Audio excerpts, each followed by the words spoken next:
Hi friends, ಎಲ್ಲ ಹೇಗಿದ್ದೀರಾ? ಶ್ವೇತಾ ಸಂಸಾರಕ್ಕೆ ಸ್ವಾಗತ. ಇವತ್ತು ಸೂಪರ್ ಆಗಿರೋ ಸಬ್ಬನ್ಸ್ಗೆ ಸೊಪ್ಪಿನ ಚಿತ್ರಾನ್ನ ಮಾಡ್ತಾ ಇದ್ದೀನಿ. ತುಂಬ ರುಚಿಯಾಗಿ ತುಂಬಾ ಚೆನ್ನಾಗಿರುತ್ತೆ. ಲಂಚ್ ಬಾಕ್ಸಿಗಾಗಿರ್ಬೋದು, ತಿಂಡಿಗಾಗಿರ್ಬೋದು, ಬೇಗನೆ ಕ್ವಿಕ್ಕಾಗಿ ಆಗುವಂಥ ರೆಸಿಪಿ. ಬನ್ನಿ ಫ್ರೆಂಡ್ಸ್, ಹೇಗೆ ಮಾಡೋದು ನೋಡ್ಕೊಂಬರೋಣ. ಫಸ್ಟಿಗೆ ನಾನು ಎಣ್ಣೆ ಹಾಕ್ಕೊಂಡು ಅದಕ್ಕೆ ಶೇಂಗಾ ಬೀಜ ಹಾಕ್ಕೊತಾ ಇದ್ದೀನಿ. ಅದನ್ನು ಸ್ವಲ್ಪ ಫ್ರೈ ಮಾಡ್ಕೋಬೇಕು. ಸ್ವಲ್ಪ ಬ್ರೌನ್ ಕಲರ್ ಬರೋವರೆಗೂ ಫ್ರೈ ಮಾಡ್ಕೋಬೇಕು. ಇಷ್ಟಾದರೆ ಸಾಕು. ಒಂದು ಬೌಲಿಗೆ ಎತ್ತಿಟ್ಕೊಳ್ಳೋಣ. ಈಗ ಎತ್ತಿಟ್ಕೊಂಡಿದ್ದೀನಿ ಒಂದು ಬೌಲಿಗೆ. ನೆಕ್ಸ್ಟ್ ಇದಕ್ಕೆ ಕಡಲೆಬೇಳೆ, ಒಂದು ಸ್ವಲ್ಪ ಉದ್ದಿನಬೇಳೆ, ಒಗ್ಗರಣೆಗೆ ಒಂದೊಂದು ಸ್ಪೂನ್ ಹಾಕ್ಕೊಳ್ತಾ ಇದ್ದೀನಿ. ನೀವು ಬೇಡ ಅನ್ನೋರು ಸ್ಕಿಪ್ ಮಾಡ್ಕೋಬೋದು, ಹಾಕಿದ್ರೇ ಚೆನ್ನಾಗಿರೋದು. ಇಷ್ಟನ್ನು ಹಾಕಿ ಫ್ರೈ ಮಾಡ್ಕೋಬೇಕು. ಇಷ್ಟು ಫ್ರೈ ಆದಮೇಲೆ ಇದಕ್ಕೇ ಸಾಸಿವೆ ಜೀರಿಗೆನೂ ಸಹ ಸೇರಿಸ್ತಾ ಇದ್ದೀನಿ. ತುಂಬ ರುಚಿಯಾಗಿ ತುಂಬಾ ಚೆನ್ನಾಗಿರುತ್ತೆ ಫ್ರೆಂಡ್ಸ್. ಖಂಡಿತವಾಗ್ಲೂ ಈ ರೆಸಿಪಿನ ಸಬ್ಬನ್ಸ್ಗೆ ಸೊಪ್ಪಿನ ಚಿತ್ರಾನ್ನ ಖಂಡಿತ ನೀವು ಟ್ರೈ ಮಾಡಿ ನೋಡಿ, ಚೆನ್ನಾಗಿ ಬರುತ್ತೆ. ಇದಕ್ಕೆ ಖಾರಕ್ಕೆ ಅನುಗುಣವಾಗಿ ಹಸಿಮೆಣಸಿನ್ಕಾಯಿನೂ ಸಹ ಹಾಕ್ತಾಯಿದ್ದೀನಿ. ಇದ್ರ ಜೊತೆಗೇ ನಾನು ಕರಿಬೇವನ್ನು ಸಹ ಸೇರಿಸ್ತಾ ಇದ್ದೀನಿ. ಹಸಿ ಕರಿಬೇವು ಹಾಕೋದ್ರಿಂದ ಫ್ಲೇವರ್ ತುಂಬ ಚೆನ್ನಾಗಿ ಬರುತ್ತೆ. ಇದಕ್ಕೇನೆ ನಾನು 3 ಈರುಳ್ಳಿನೂ ಸಹ ಸೇರಿಸ್ತಾ ಇದ್ದೀನಿ. ಈ ರೀತಿ ಚಿಕ್ಕ ಚಿಕ್ಕದಾಗಿ ಕಟ್ ಮಾಡ್ಕೊಂಡಿದ್ದೀನಿ. ಇದಕ್ಕೇ ನಾನು ಮೀಡಿಯಮ್ ಸೈಜದು 2 ಟೊಮೊಟೊನೂ ಸಹ ಸೇರಿಸ್ತಾ ಇದ್ದೀನಿ. ಸ್ವಲ್ಪ ಫ್ರೈ ಮಾಡ್ಕೋಬೇಕು. ಸ್ವಲ್ಪ ಇದಕ್ಕೆ ಬೇಗ ಸಾಫ್ಟ್ ಆಗಲಿಕ್ಕೆ ಒಂದು ಸ್ವಲ್ಪ ಉಪ್ಪನ್ನು ಸಹ ಸೇರಿಸ್ತಾ ಇದ್ದೀನಿ. ಹೀಗೆ ಮಾಡೋದ್ರಿಂದ ಈರುಳ್ಳಿ ಟೊಮೊಟೊ ಬೇಗ ಸಾಫ್ಟ್ ಆಗುತ್ತೆ.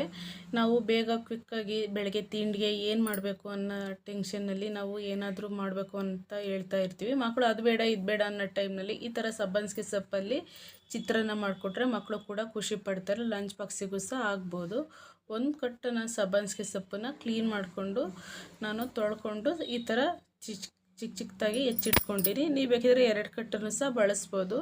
ಇಷ್ಟು ನೋಡ್ರಿ, ಒಂದು ಕಟ್ಟು ಸೊಪ್ಪಲ್ಲಿ ಸೊಪ್ಪೇ ಕಾಣಿಸ್ತಾ ಇಲ್ಲ, ಹಾಗೆ ಎಲ್ಲ ಬೆಂದ್ಕೊಂಡ್ಬಿಟ್ಟಿದೆ. ಇದಕ್ಕೇ ಹುಣಸೆ ಹಣ್ಣು ಹಾಕ್ತಾ ಇದ್ದೀನಿ, ಹುಣಸೆಹಣ್ಣಿನ ರಸನ. ನೀವು ಹುಣಸೆಹಣ್ಣಿನ ರಸ ಬೇಡ ಅನ್ನೋರು ನಿಂಬೆಹಣ್ಣು ಒಂದು ಅರ್ಧ ಹಾಕ್ಕೊಂಡ್ರೂ ಟೇಸ್ಟ್ ಚೆನ್ನಾಗಿರುತ್ತೆ. ಹುಣಸೆಹಣ್ಣು ಹಾಕೋದ್ರಿಂದ ಸೂಪರಾಗಿರುತ್ತೆ.